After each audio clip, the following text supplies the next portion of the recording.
Miss Jillian Ward, abay bakit nga ba hinahanap itong si Mr. Eman Baco sa Pacquiao sa kanyang mall tour? So yung ating pag-uusapan for today's video, ang lahat na yan. But before that, if you haven't subscribed yet to my YouTube channel, please don't forget to like, share, and subscribe at hit mo na rin ang notification bell for more showbiz updates. Bago tayo of course magpatuloy sa ating updates for today's video, nais ko pong pasalamatan kayo for always watching and trusting this channel. Thank you so much sa inyong laging panonood at palagi ang pagsubaybay sa mga updates po natin. Maraming salamat po. At ngayong araw, ito na pag-usapan na natin kasi nga po is viral po ngayon ang ilan sa mga video kung saan meron pong mall tour itong si Miss Jillian Ward, at doon po sa kanyang mall tour, pinatunayan niya dito na totoo ang ayaw niya na talagang magsinungaling dahil ine-express niya na talaga kung ano talaga yung kanyang mga nararamdaman, kung ano yung kanyang mga nakikita at ano yung kanyang honest na kalagayan ng kanyang puso, Panoorin natin to. Diyan na pwede ka mag-stage.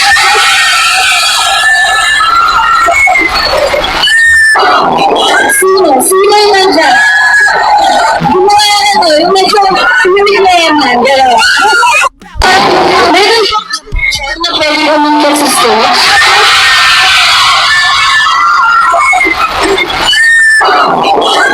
Sino yung nandyan? Yung mga yung medyo yaman, gano'n. Diba? Si Eman po ang binanggit niya, hindi po si Rahil. Katulad na sinasabi ng ilan na parang ang dami mga actors, ang dami mga friends ni Mr. Jillian Ward, ang dami mga gwapong aktor sa Pilipinas. Pero si Mr. Eman Bacosa pa rin ang hinahanap ni Jillian, Kaya naman ang dami pong masasaya dun po sa nasabing nasabing mall tour na yon dahil pati sa mall tour niya, binabanggit niya si Eman, kailangan pa ba talaga ng pag-amin mula kay Miss Jillian Ward at Eman Bacosa? And then, nung tinanong naman, itong si Mr. Eman Bacosa, tinanong siya kung ano yung gusto niya mangyari between Miss Jillian and him, sinabi niya na, alam nyo na yon, sabi niya.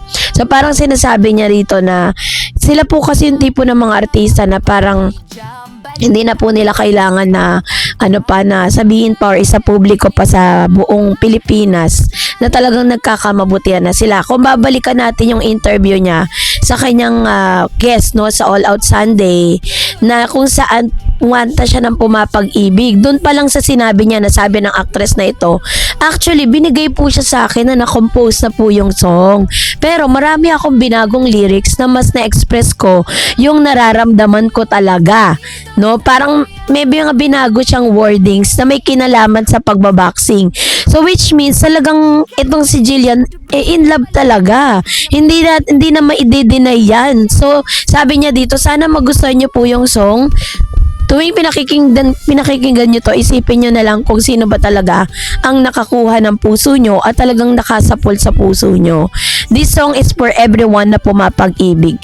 Following this, Jillian was asked if she was in love now. And then, sabi niya, magsisinungaling pa naman ako kung hindi. Oh, 'di ba? So, ibig sabihin, inaamin po ni Miss Jillian Ward na yung state nung kanyang kalagayan ng kanyang puso ngayon, that she's really in love, Wala na pong mababago doon at wala na pong magbabago doon.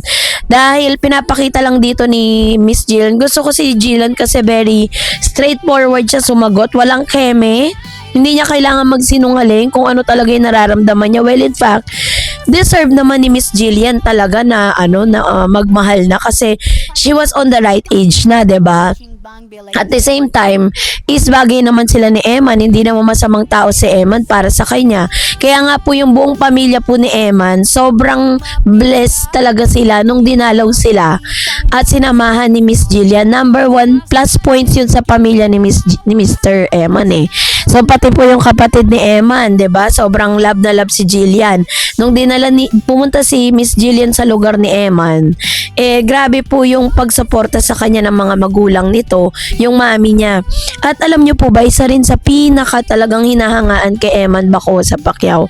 Alam natin na si Eman po is lumaki siya ng yung nanay niya lang talaga yung nag-aaruga sa kanya, no? Kasi nga single mom, because Eman is ang kanyang tatay, ang totoong asawa, totoong wife, ay si Miss Jinky Pacquiao. Kaya naman, no wonder na talagang lumaki siya sa nanay niya.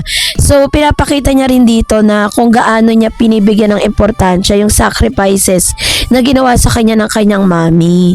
Kaya nga sabi niya po, lahat ng kinikita niya, all goes to her, his mother, and dalawa po silang nagmamanage. Siguro yung pagkakaunawa ko kasi dun sa dalawa silang nagmamanage ng money niya is that kapag may mga gusto siyang bilhin, may mga gusto siyang i-invest, is talagang pumapayag yung nanay niya through dun po sa guidance sa kanyang ina. Kasi according to his interview, sinabi niya na parang marami na siyang mga nabiling property, dun niya po binuhos at dinala yung mga perang kinikita niya through boxing. So, it only shows na talagang si Eman magaling siyang mag-handle ng kanyang mga finances as well as Miss Jillian Ward. Si Jillian naman, mula po ng pagkabata niya hanggang sa siya ay nagkaroon ng legal age, is yung mami niya din ang nagmamanage ng kanyang money. Parang parehas silang makaina, 'di ba? Parehas silang lumaki sila na nanay nila yung mga kasama nila. Kaya talagang nagkakaunawaan yung magkumare, 'di ba? Kaya wala pong duda at wala pong angal, wala pong parang hindi against yung nanay or mother ni Miss Jillian kay Mr. Eman. Ganon din si Eman kay Jillian. Kaya alam ko pong hindi magkakaroon ng problema yung dalawang yan kasi parang pati yung mga pamilya nila sinusuportahan po sila, 'di ba? So doon po sa kanya pong ginawang sinabi niya po doon po sa kanyang mall tour, it only shows sa talagang si Eman talaga yung hinahanap-hanap ni Miss Jillian. It only shows na hindi niya po kailangan ikahiya at hindi po kailangan na parang sabihin ng mga bashers na nanggagamit lang si Jillian, 'di ba? Parang si Jillian po is a big star na din. Mako-consider na natin siyang malaking star because kung i-rate natin o kung i-level natin yung level ng pagiging star ni Eman at saka ni Jillian, malayo na po yung narating ni Jillian dahil marami na rin naman siyang napatunayan sa showbiz. Pero ito siya, inaabot niya si Jillian, si Mr. Eman, 'di ba?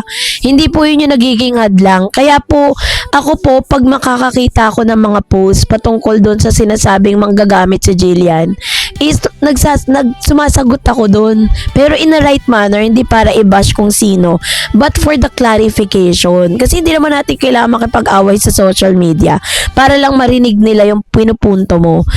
Kailangan lang is maging totoo ka dun sa sasabihin mo para mas maunawaan po nila yun, 'di ba? Alam naman natin, napaka-harsh po ng social media ngayon. Grabe po.